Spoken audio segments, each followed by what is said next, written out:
Hey there, folks. This is Brock Chart, and we're back at you with another pop tutorial. This one is Twin Cities out of Five Finger Pop Book 2, and this is a cool R&B tune. It's like a 6/8 style, very much inspired by artists like D'Angelo. And Twin Cities, so it's in Minnesota, in Minneapolis, and they have a really amazing hip hop scene. And so artists like Atmosphere come from up there, as well as I think Idea and Abilities are up there as well. And so yeah, a lot of those folks kind of use a cool like 12/8, 6/8, sort of like a heavy triplet feel for their beats, and that's kind of the inspiration behind this tune. This tune is unique because of its 6/8 feel, but also it features the left hand. And so let's go ahead and get started with this one. Your left hand is going to be the star of the show, and we're going to have a left hand 3 down on this lower B. And so just be careful about, counting to 6, first of all. And watch out for those articulations. On a lot of these notes, they have the caret over the top. And just a friendly reminder, those are called marcatos in classical music. A lot of jazzers call them house tops. And they are short notes, but think short and fat. They have a little bit more length and width on them, so I can play that for you. So instead of like a regular staccato that's just very short and clipped, those marcatos, those house tops, just have a little bit more length on them, and you can hit them a little bit harder. They're kind of like accented notes as well, so just a little more length on there. And your right hand is gonna be kind of laying down this 6/8 sort of feel with our chords. So something else to be aware of, the last couple of pieces, I've actually talked about it in the pop books, is agogic accents. And that's just a fancy way of saying it's naturally occurring accents with rhythms. And in a 6/8 piece, you notice that there's two groups of eighth notes that have 3 each part. 1, 2, 3 are grouped up, and then 4, 5, 6 are grouped up together. And so what happens is, even though there might not even be anything written in, if you listen to this style of music, there's a heavy emphasis on beat 1, or the first beat of those groupings. So you can play that right hand.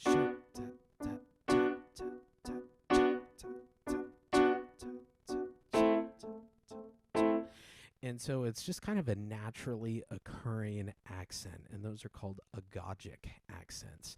So, and yeah, if you play along with the play along track, which I definitely encourage you to, it's a lot of fun to do. You'll hear every musician in the band. You'll hear the drummer really emphasize those, as well as our guitarist and our bass player, of course, there too. So yeah, feel free to kind of accent, and it doesn't have to be like a crazy accent, but the first beat out of that set of 3, I think will be a little bit more true to the style. So with hands together, 1, 2, 3, 4, 5, 6.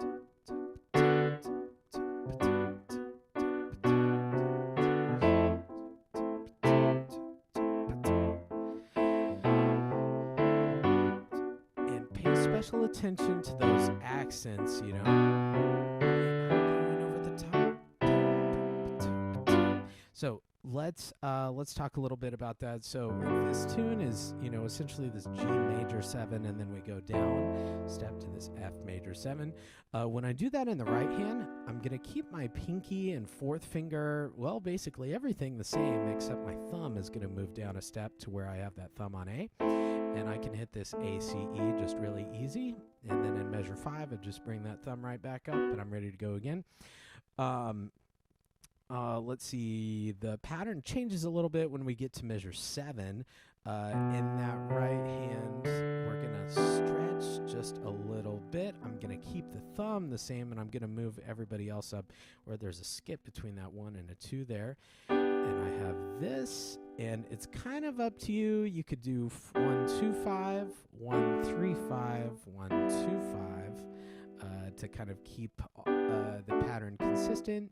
Some people might prefer 1 2 5, 1 4 2, 1 2 5. So yeah, there's just different combinations depending on your hand size and whatever feels most comfortable for you. So those fingers are always just a suggestion for you. And in the left hand, we're going to be crossing over with a 2 and then back under.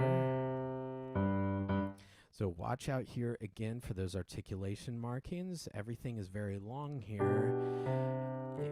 And then right here on beat 3, there is a staccato, and it's pretty short. So you can hear that. I'm going to start in measure 6. 1 2 3 4 5 6. 1 2. Short, long, 2, short. Start our pattern over again. Something else to be aware of is hand balance. Like we had talked about at the beginning, left hand is definitely the star of this piece, and so it's taking the melody. It's easy, to have that right hand overpower the left because we're doing 3-note chords. So it, just takes a little bit more coordination, and typically the right hand, we see having the melody most of the time. But be sure that, even when you're doing those agogic accents right on 1 2 3 4, it's never enough to overpower that left hand. So the balance should be about there. Oh, I always find that it's a great exercise if you're having trouble with hand balance or would like to practice it. Try singing or humming the melody. There's just like something about it. I know it seems silly, but when you double it with your voice or humming, your mind is just kind of locked into that a little bit more. And I don't know, I find that my hand, when I do that, I bring it out naturally for some reason. So I think it's just like I'm focusing more onto it mentally. But that can be a great exercise for you to do here. And let's see. Okay, yeah, the next section, measure 12, is really where things get a little bit different. We're still kind of doing these, I call them planing, to where we're keeping the same shape of the hand, but we're just moving everything either up a step or down a step. And that's what I call planing, where, everything's kind of moving at the same shape, and we're just kind of moving like, the exact same fingering and exact same shape and stuff, but we're just moving up or down. So yeah, so that's what we're doing here in measure 12. We are adding the pedal here, so that can help us look ahead and prepare and move before we need to. 1 2 3, 1 2 3, 1 2 3 4 5 6, 1 2. So let's talk about that very last measure there, 14. So everything is, with pedal, very, very long, very smooth. And then right here on beat 4, I'm going to let go. 1 2 3. And we have kind of a cool, unusual chord. It's like an E flat 9 here. And so just be careful about that. That might be something that, we circle or write in. That right hand is going to have to spread out a little bit more than it usually does. We've got a G with our thumb. We've got a D flat with our middle finger and this F natural up top. And something in this left hand, we typically got that 3 on B. But here, and we can use the pedal to get ready for it. So, I'm going to start on that, measure 14. I'm going to hit that B with the pedal, and then you see my hand shift down a step to where my thumb is on C. And so, that would be a great spot to circle or just write the word move there. So watch my left hand in particular. I'm going to start in 14. As soon as I play this B, I'm going to go down a step to where this thumb's on C. So 14, 2, 3, 1, and I move. 1, 2, 3.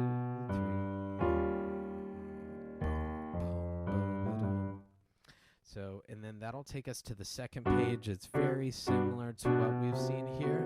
And then right in measure 18, the left hand still is taking the lead pretty much the entire way through, but we're seeing a little bit different melody.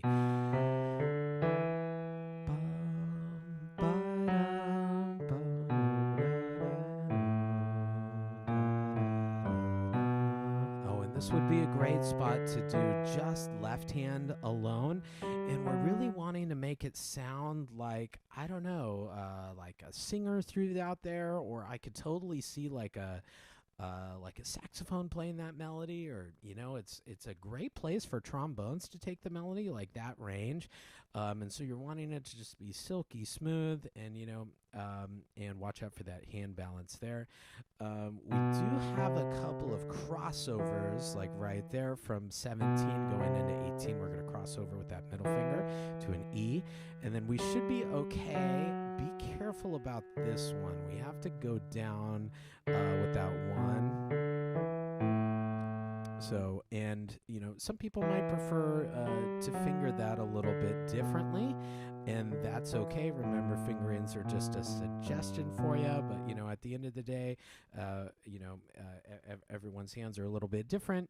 As long as it's consistent, I think that's the important thing. So, yeah, if you prefer a different fingering, just cross it out, put your own fingering. So that's totally fine. Let's see, what was I going to say here? Be careful about pedaling. You guys probably know that pedaling doesn't work the best when it's stepwise motion. And so if we notice these groupings of 3, 4, 5, 6 in measure 19, and we see the same thing in measure 20 and measure 21, that last grouping of 3 is typically stepwise, and those are the only times where we're not doing pedal during this section. Because if I did that, which that one doesn't sound too bad, but this one, and even though I'm playing the right notes, it's muddy. And a lot of that has to do with it's stepwise, and also the register with the pedal kind of makes it muddier. And so I'm going to do pedal up until that point. Off, on, off, on, off,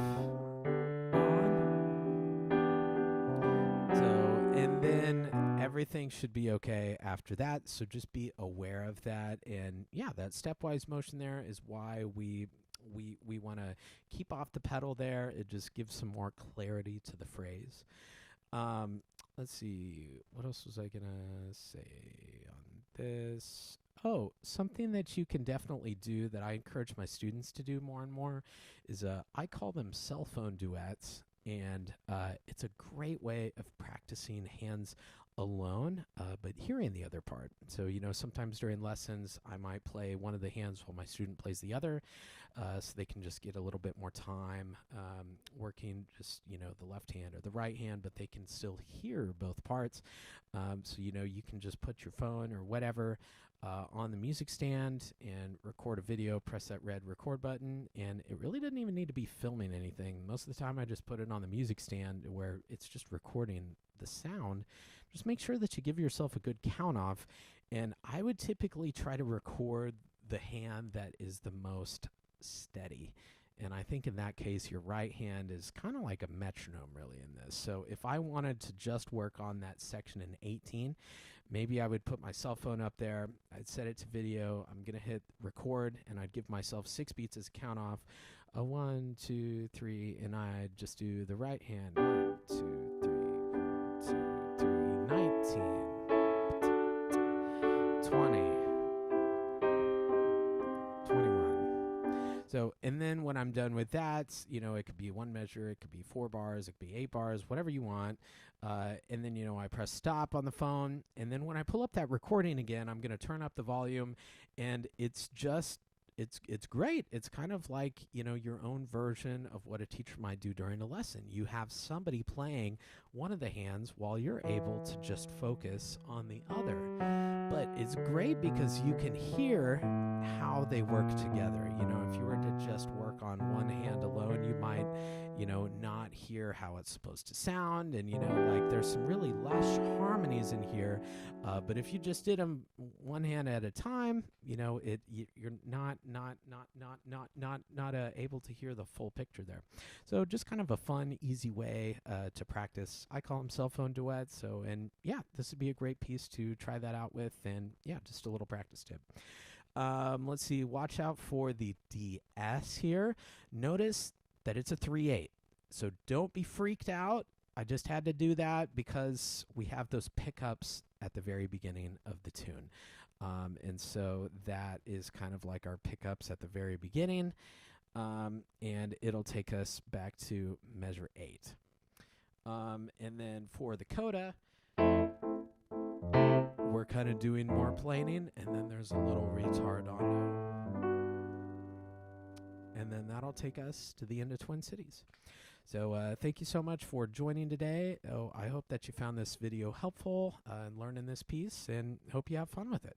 So thank you so much for tuning in, and I'll see you in the next one.